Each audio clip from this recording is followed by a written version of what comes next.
मणिपुर के मुख्यमंत्री एन बीरेन सिंह का इस्तीफा। कल दिल्ली से लौटने के कुछ घंटे बाद ही छोड़ा पद। आज से होने वाला मणिपुर विधानसभा का 7वां सत्र भी रद्द हुआ। बीजेपी नेता संबित पात्रा ने मणिपुर में डाला डेरा। सूत्रों के मुताबिक बीजेपी के नए मुख्यमंत्री को लेकर तस्वीर साफ नहीं। इस्तीफे से केंद्र के शांति प्रयासों को बल मिलने की उम्मीद। मणिपुर से कांग्रेस सांसद एबी अकोइजम ने किया है दावा। राज्य के लोगों को चाहिए हालात से निपट सकने वाली जिम्मेदार सरकार। हम एक जिम्मेदार सरकार के हकदार हैं। कांग्रेस का दावा, मणिपुर के सीएम का इस्तीफा केवल चेहरा बचाने की एक कवायद सबको पता है। 10 फरवरी को कांग्रेस ला रही थी अविश्वास प्रस्ताव। मुख्यमंत्री जानते थे नहीं है बहुमत। मणिपुर बीजेपी अध्यक्ष ए शारदा देवी ने कहा, राज्य के लोगों के लिए एन बीरेन सिंह ने दिया है इस्तीफा। पार्टी विधायकों के बीच नहीं है कोई भी मतभेद। राहुल गांधी ने लगाया आरोप, सीएम बीरेन सिंह ने मणिपुर में विभाजन को दिया बढ़ावा। हिंसा और भारत के विचार के विनाश के बावजूद प्रधानमंत्री मोदी ने पद पर बने रहने दिया। एन बीरेन सिंह के इस्तीफे पर बोले नागा पीपल्स फ्रंट के नेता डॉक्टर एलएस फोजे, लंबे समय के अजीबोगरीब हालात में मणिपुर, लोगों के विश्वास की कमी से राज्य की राजनीति अशांति में। कांग्रेस प्रवक्ता सुप्रिया श्रीनेत ने इस्तीफे को बताया सोची समझी और मजबूरी में लिया गया फैसला। कहा, लाया जाना था विश्वास प्रस्ताव। पार्टी के विधायक भी नहीं थे सीएम के साथ। मणिपुर के सीएम के इस्तीफे को लेकर के असम बीजेपी अध्यक्ष दिलीप सेकैया का दावा, आपसी चर्चा के बाद लिया गया है फैसला। मणिपुर में हम चाहते हैं शांति विकास। सूत्रों के मुताबिक मणिपुर में नेतृत्व परिवर्तन की मांग को लेकर बीजेपी में चल रही थी खींचतान। विपक्ष भी कर रहा था इस्तीफे की मांग। कांग्रेस ने कहा इस्तीफा देर से उठाया गया कदम। और दिल्ली में बीजेपी के वरिष्ठ नेताओं से मिले एन बीरेन सिंह। सूत्रों के मुताबिक विधायकों के बीच समर्थन न खो रहे थे सिंह। वहीं मणिपुर के नेताओं ने जताई नाराजगी। बीजेपी के सहयोगी दल एनसीपी के कार्यकारी अध्यक्ष प्रफुल्ल पटेल ने कहा, हमें इस्तीफे का नहीं निकालना चाहिए कोई मतलब। पार्टी तय करती है कि कौन होगा मुख्यमंत्री।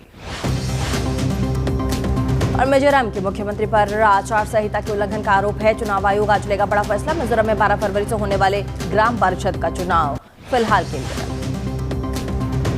संसद का बजट सत्र जारी। आज से राज्यसभा में होगी बजट पर चर्चा की शुरुआत। राज्यसभा के साथ साथ लोकसभा में भी आज जारी रहेगी बजट पर चर्चा।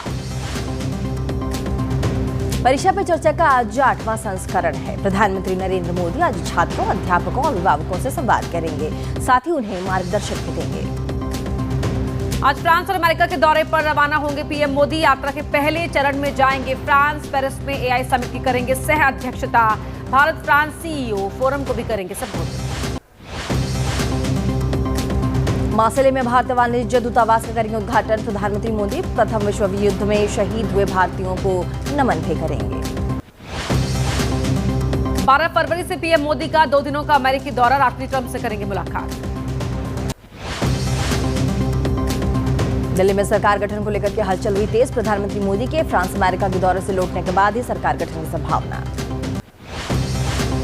एलजी से मुलाकात के लिए दिल्ली बीजेपी अध्यक्ष ने मांगा समय। बीजेपी के 48 नवनिर्वाचित विधायकों और दिल्ली के 7 सांसदों के साथ लिखी चिट्ठी। दिल्ली के सीएम की रेस में प्रवेश वर्मा, मनजिंदर सिंह सिरसा, वीरेंद्र सचदेवा का भी नाम आ गया। बीजेपी सांसदों मनोज तिवारी, हर्ष मल्होत्रा, बांसुरी स्वराज के नाम पर भी चर्चा है। जेपी नड्डा से मिले नवनिर्वाचित बीजेपी विधायक परवेश वर्मा, कैलाश गहलोत और मनजिंदर सिंह सिरसा। मुख्यमंत्री के सवाल पर बोले नवनिर्वाचित विधायक विजेंद्र गुप्ता, 48 विधायकों में से कोई भी बन सकता है मुख्यमंत्री। नवनिर्वाचित बीजेपी विधायक अरविंदर सिंह लवली ने कहा, पार्टी तय करेगी मुख्यमंत्री का नाम। दिल्ली में 26 साल बाद बीजेपी की सरकार। कल भी दिल्ली बीजेपी के ऑफिस में जमकर मना है जश्न। वहीं बीजेपी सांसद बांसुरी स्वराज ने कहा, दिल्ली के मतदाताओं को डबल इंजन की सरकार के लिए बहुत बहुत बधाई। दिल्ली बीजेपी अध्यक्ष वीरेंद्र सचदेवा का आतिशी पर निशाना। पूछा क्या वो केजरीवाल की हार पर मना रही थी जश्न। आपदा वालों ने दिल्ली वालों को लूटा, उसका भी देना चाहिए हिसाब। जंगपुर से नवनिर्वाचित विधायक तरविंदर सिंह मारवाह का बयान। पहले विधानसभा सत्र में रखी जाएगी कैग की रिपोर्ट। प्रधानमंत्री मोदी की गारंटी पर एक तरफा हो सकता था चुनाव। वरिष्ठ बीजेपी नेताओं ने दिल्ली के नवनिर्वाचित विधायकों से की मुलाकात। कार्यशैली में पूरी पारदर्शिता रखने की सलाह। विकसित दिल्ली बनाने के प्रयास में जुटने के निर्देश। दिल्ली में आम आदमी पार्टी के नवनिर्वाचित विधायकों के साथ बैठक। 22 निर्वाचित विधायकों के साथ केजरीवाल की मीटिंग। नवनिर्वाचित विधायकों की मीटिंग के बाद बोली आतिशी रचनात्मक विपक्ष की भूमिका निभाएंगे। विपक्ष के नेता के सवाल पर आतिशी ने कहा, आम आदमी पार्टी के विधायक दल की बैठक में विपक्ष के नेता को किया गया नामंजूर। नेता प्रतिपक्ष के सवाल पर आम आदमी पार्टी के नवनिर्वाचित विधायक वीरेंद्र कादियान ने कहा, केजरीवाल के साथ हुई बैठक में नहीं हुई चर्चा। चुनाव हारने वाले आम आदमी पार्टी के उम्मीदवारों के साथ केजरीवाल की बैठक। आम आदमी पार्टी के नेता मनीष सिसोदिया का आरोप, चुनाव के दौरान खुलेआम उड़ाई गई धज्जियां। आम आदमी पार्टी के नवनिर्वाचित विधायक अमानतुल्लाह खान का आरोप, एआईएमआईएम और कांग्रेस ने बीजेपी के साथ मिलकर चुनाव लड़ा है।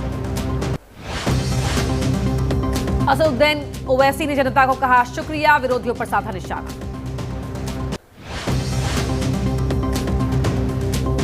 क्या आपको मुस्लिम सीटों पर केजरीवाल के प्रचार न करने से नुकसान हुआ है? अमानतुल्लाह खान ने कहा, ऐसा नहीं है। बीजेपी के नवनिर्वाचित विधायक रविंद्र सिंह नेगी का बयान, मंदिर के आगे मास्क की दुकान खोलना बर्दाश्त के बाहर। सीलमपुर से आम आदमी पार्टी के नवनिर्वाचित विधायक जुबैर अहमद का आरोप, बीजेपी सिर्फ धर्म के कार्ड के आधार पर लड़ती है चुनाव। मुस्तफाबाद सीट का नाम बदलने की चर्चा, नवनिर्वाचित बीजेपी विधायक मोहन सिंह बिष्ट ने कहा, बदलूंगा नाम। मुस्तफाबाद विधानसभा का नाम बदलने की चर्चा पर बीजेपी पर निशाना। कांग्रेस नेता मुमताज पटेल का बीजेपी पर आरोप, इनके पास नाम बदलने के अलावा कोई और काम नहीं।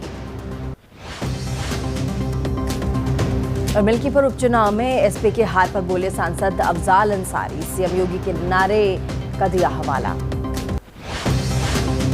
चुनावों में मिली हार पर समाजवादी पार्टी प्रमुख अखिलेश का तंज, मिल्कीपुर सीट के लिए बीएलओ को किया जाना चाहिए सम्मानित। दिल्ली विधानसभा चुनाव के नतीजों पर बिहार के उप मुख्यमंत्री विजय कुमार सिन्हा ने कहा, आज मोदी की गारंटी पर लोगों का भरोसा। रेल मंत्री ने कहा, प्रधानमंत्री हमेशा बिहार के विकास पर देते हैं ध्यान। और जदयू नेता अशोक चौधरी का बयान, नीतीश के नेतृत्व में होगा बिहार का चुनाव, दिल्ली के नतीजों का बिहार की सीट शेयरिंग पर नहीं पड़ेगा असर। तेजस्वी का आरोप, नीतीश का केवल सत्ता में रहना लक्ष्य है, उनकी कोई विचारधारा ही नहीं।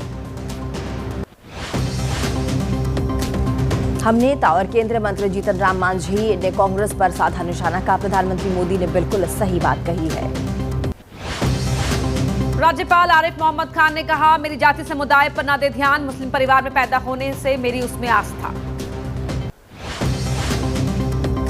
और आज से पश्चिम बंगाल विधानसभा का बजट सत्र होगा। राज्यपाल सीवी आनंद बोस के अभिभाषण से होगी शुरुआत। 12 फरवरी को शाम 4 बजे पेश किया जाएगा बजट।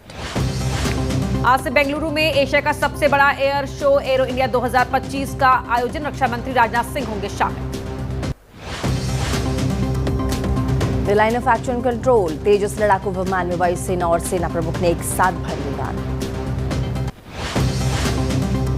उड़ान के बाद सेना प्रमुख जनरल उपेंद्र द्विवेदी ने कहा, अगर मैं वायुसेना में जाता तो लड़ाकू पायलट होता। अमृतसर पुलिस ने 3 आतंकवादियों को गिरफ्तार किया। आतंकियों में से 47 AK-47 और 7 विदेशी पिस्टल बरामद किए गए। आज प्रयागराज महाकुंभ में स्नान करेंगी राष्ट्रपति द्रौपदी मुर्मू, त्रिवेणी संगम पहुंचकर लगाएंगी आस्था की डुबकी। प्रयागराज महाकुंभ में पहुंचे उत्तराखंड के मुख्यमंत्री पुष्कर सिंह धामी, स्नान से पहले साधु संतों से मुलाकात की। महाकुंभ मेले में 28वें दिन उमड़ी श्रद्धालुओं की भारी भीड़, रविवार रात 8 बजे तक 1,57,00,000 श्रद्धालुओं ने किया स्नान। महाकुंभ में माघ पूर्णिमा स्नान की तैयारी, बढ़ती भीड़ को देखते हुए प्रयागराज जंक्शन पर 1 वे सिस्टम लागू किया गया। आने जाने वालों के लिए अलग अलग रास्ते होंगे। 12 फरवरी को होना है माघ पूर्णिमा स्नान। महाकुंभ जाने के लिए ट्रेनों में नजर आ रही है भारी भीड़। बिहार के सासाराम रेलवे स्टेशन पर यात्रियों के बीच अफरा तफरी।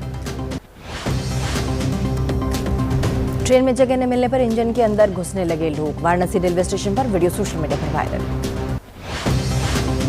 महाकुंभ में संपन्न हुई विश्व हिंदू परिषद की 3 दिनों की बैठक। मंदिरों से सरकारी नियंत्रण हटाना रहा अहम मुद्दा। अखिलेश यादव की सरकार से मांग। महाकुंभ आने वाले श्रद्धालुओं के लिए टोल प्लाजा फ्री करने की मांग। कहा, फिल्में टैक्स फ्री हो सकती हैं तो महाकुंभ में आने वाले लोग टैक्स फ्री क्यों नहीं होंगे। महाकुंभ में स्नान करने पहुंचे एक्टर पंकज त्रिपाठी। कहा, लंबे समय से महाकुंभ में आने और स्नान करने की उनकी मनोकामना हुई पूरी। महाकुंभ में पहुंची इशिका तनेजा ने एबीपी न्यूज से खास बातचीत की। कहा, लव जिहाद को लेकर के बहन बेटियों को करना होगा जागरूक। समान नागरिक संहिता पर बोले उत्तराखंड के मुख्यमंत्री धामी। विश्वास है कि देश के सभी राज्यों में लागू होगा कानून। उत्तराखंड में अब कोई नहीं छिपा पाएगा अपनी पहचान। प्रयागराज में रेस्टोरेंट में लगी आग। सूचना के बाद मौके पर पहुंची फायर की टीम। समय रहते पाया गया आग पर काबू। महाकुंभ सेक्टर 23 से महज कुछ दूरी पर था रेस्टोरेंट। दिल्ली में रह रहे रोहिंग्याओं से जुड़ी याचिका पर आज सुप्रीम कोर्ट में होगी सुनवाई। राज्यसभा सांसद इमरान प्रतापगढ़ी की याचिका पर आज सुनवाई करेगा सुप्रीम कोर्ट। कुशीनगर की मदनी मस्जिद के अवैध हिस्से पर चला बुलडोजर।